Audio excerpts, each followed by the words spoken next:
Terima kasih Datuk Dr. Yang Ketua.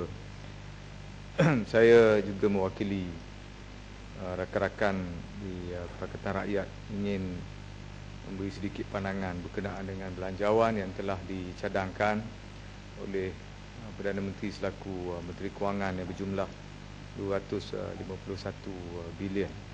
Dan untuk tujuan perbahasan pada kali ini kita diminta untuk membahas dan menimbangkan untuk meluluskan 163 bilion itu pengeluaran dan peruntukan untuk perkhidmatan bagi tahun 2013 sebagaimana yang dibentangkan dan diminta untuk kita bahaskan pada kali ini.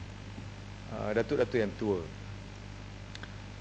saya merasa antara perkara yang mustahak untuk kita perbincangkan untuk perhalusi, iaitu bagaimana sebagai sebuah kerajaan yang diberi mandat oleh rakyat dan sebagaimana yang diketahui umum diulang beberapa kali yang lampau, kita dalam suasana sama ada kita harus mempertimbangkan bahawa kerajaan sedia ada perlu meneruskan ataupun perlu berlapang dada untuk menimbang ada suatu kerajaan baru lain yang tak pernah mencuba sebelum pada hari ini diberi mandat sekiranya rakyat bersetuju dan yakin untuk memain peranan sebagaimana juga yang telah dimainkan oleh kerajaan sedia ada sejak 50 tahun lebih yang lalu. Dan untuk pertimbangan ini, saya juga mewakili rakan-rakan merasakan bahawa belanjawan ini juga belanjawan yang agak mustahak sebagaimana mustahaknya belanjawan yang dirangka oleh pihak kerajaan untuk menghadapi pilihan raya.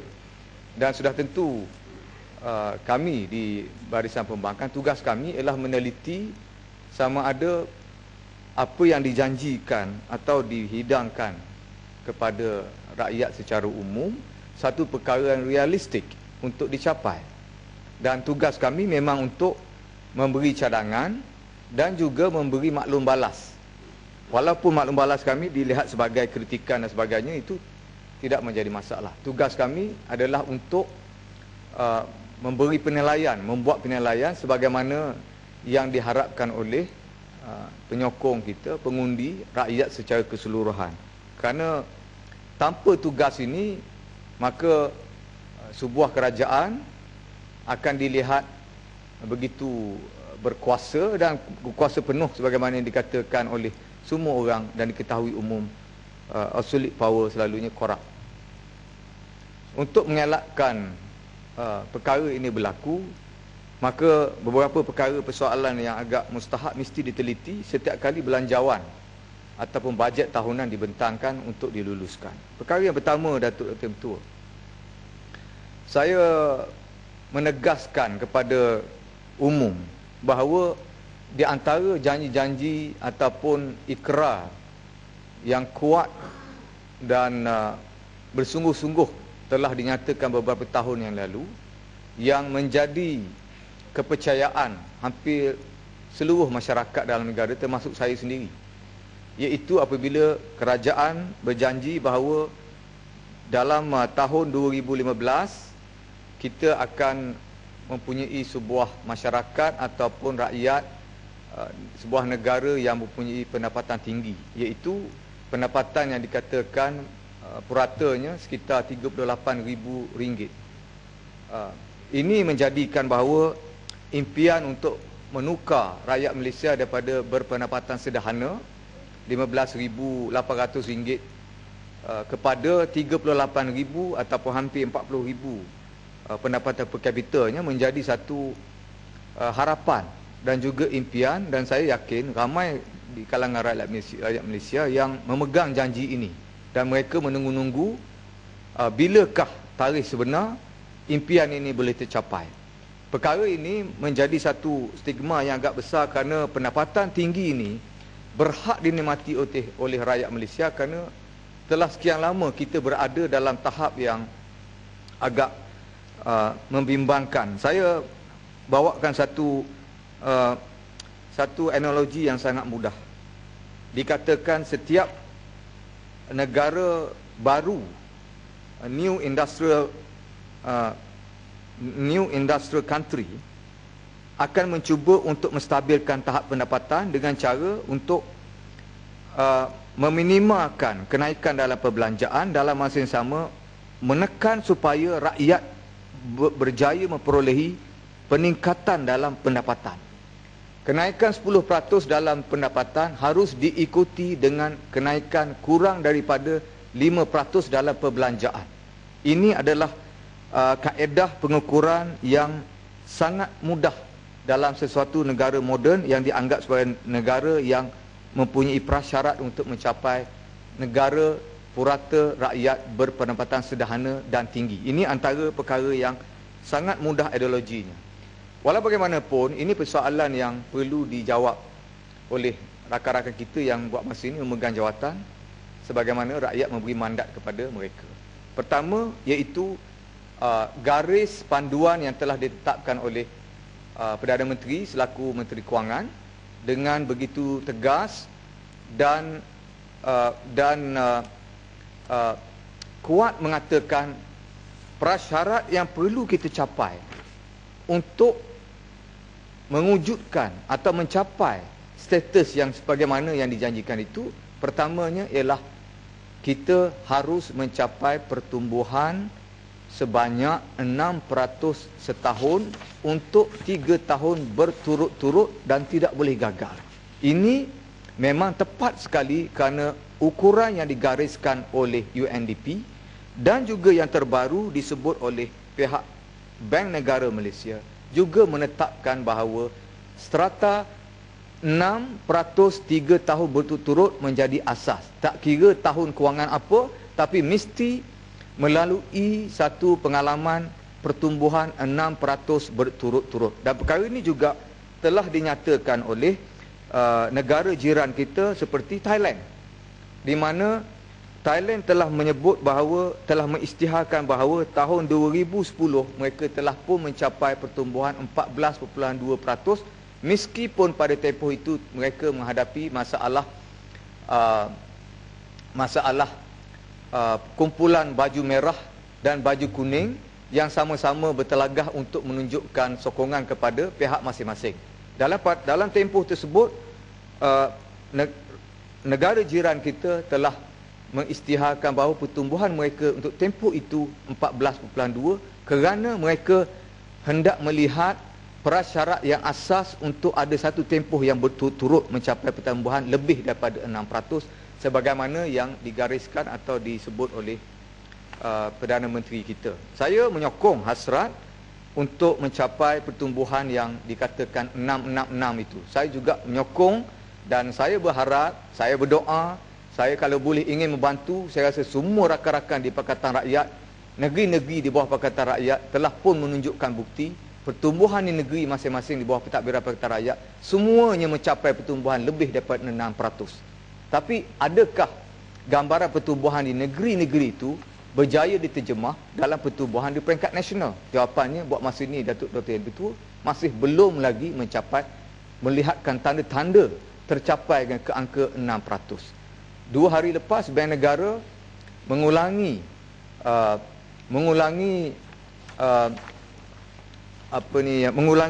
perisytiharan itu, mengatakan kita cuba untuk mencapai pertumbuhan kepada 4.6% di hujung tahun. Walaupun hari ini ada 2 rakan kita menyebut bahawa separuh penggal pertama dan separuh penggal kedua ataupun suku tahun pertama dan suku tahun kedua mencatat 5.9 dan 6.1. Walau bagaimanapun, saya katakan pandangan daripada MIER dan juga Bank Negara tetap mengatakan bahawa kita berharap sehingga hujung tahun kita boleh mencapai dalam sekitar 4.6 ke 5% paling tinggi.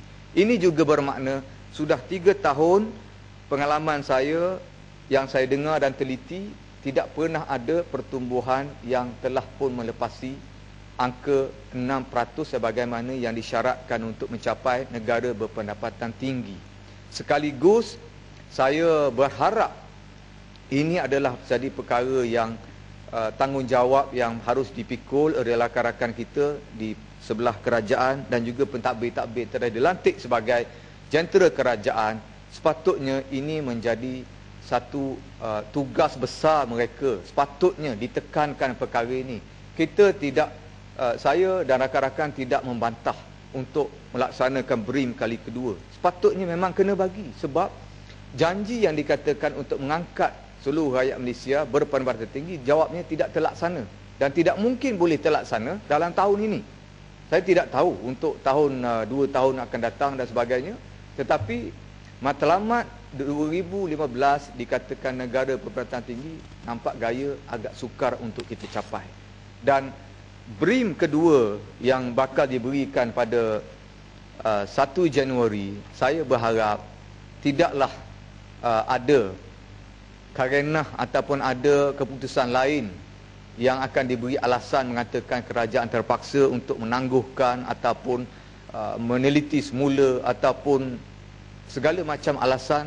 Saya rasa BRIM kedua mesti dilaksanakan dengan beberapa perkara yang sepatutnya diambil tindakan daripada sekarang. Semalam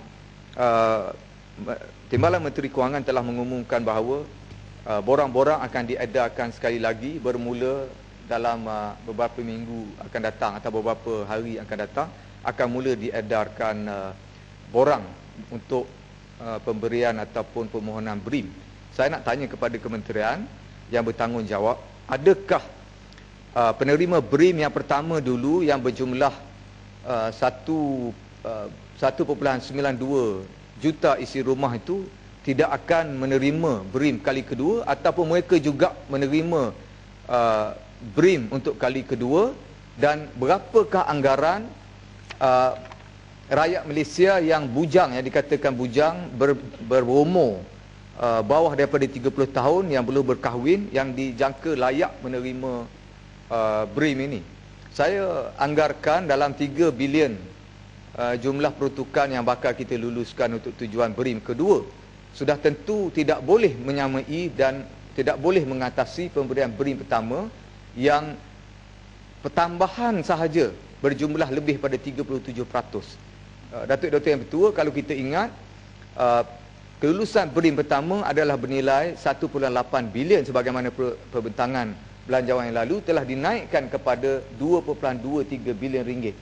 Ini bermakna pertambahan kepada pemberian itu dilakukan disebabkan oleh data atau maklumat atau statistik yang dikumpul telah menunjukkan bahawa lebih jauh jumlah penerima yang sepatutnya menerima, dan saya rasa itu adalah antara sebab kerajaan mengumumkan bahawa pemberian ini dilebarkan atau dipanjangkan kepada golongan yang orang kata masih belum berkeluarga dan sebagainya. Walau bagaimanapun, saya ingin menyebut bahawa ada sekelompok masyarakat yang tertinggal dalam kita memberi BRIM.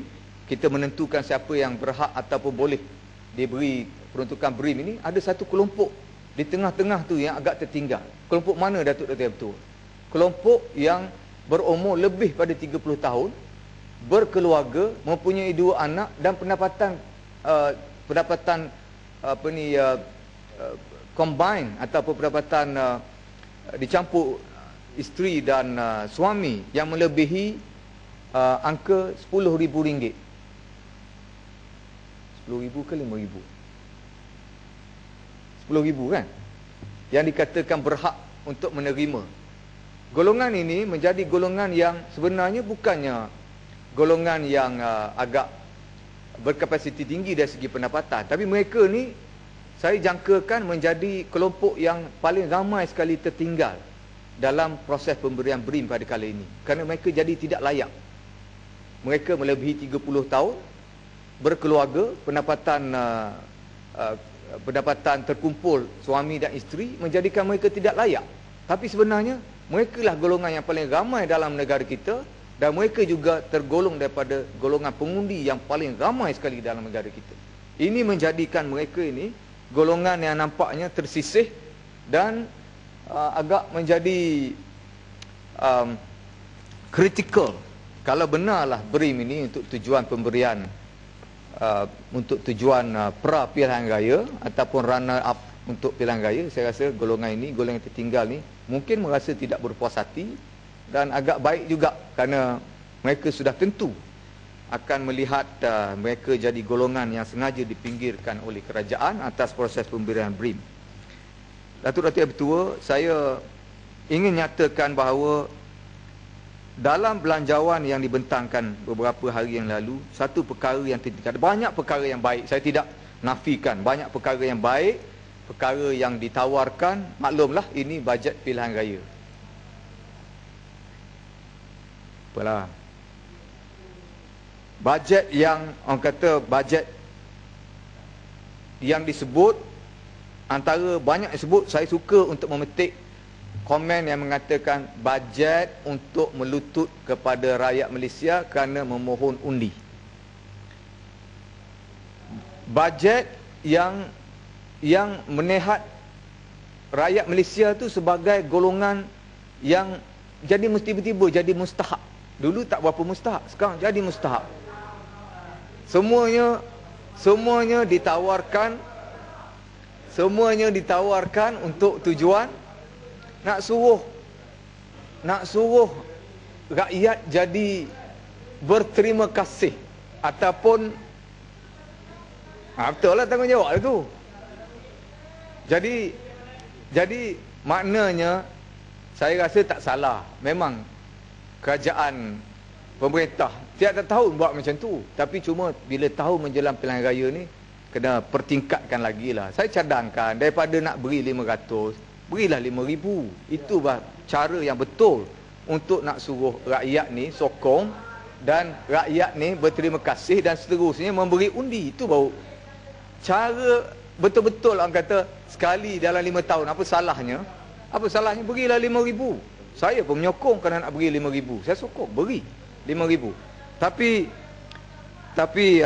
Datuk Yang Bertua, satu perkara yang saya minta supaya dimasukkan dalam belanjawan pada kali ini, kaedah kita merawat ketirisan, kebocoran, ketidakupayaan kita menutup pengaliran wang keluar dan juga remittance yang telah dibangkitkan berbanyak kali. Tidak ada satu pun rawatan ataupun remedi yang disebut. Saya dengar peruntukan kepada Suruhanjaya Pencegahan Rasuah Malaysia, ada peruntukan ditambah sedikit yang dikatakan untuk tujuan ini, dan tujuan disebut secara lalu untuk mempertingkatkan kutipan hasil, membaiki kutipan hasil yang yang berlaku. Tapi Datuk Yang Bertua, saya nak sebut untuk pada petang ini satu ayat yang saya petik daripada buku ataupun majalah Time ni, cukup cantik, disebut Diablo di Pueblo.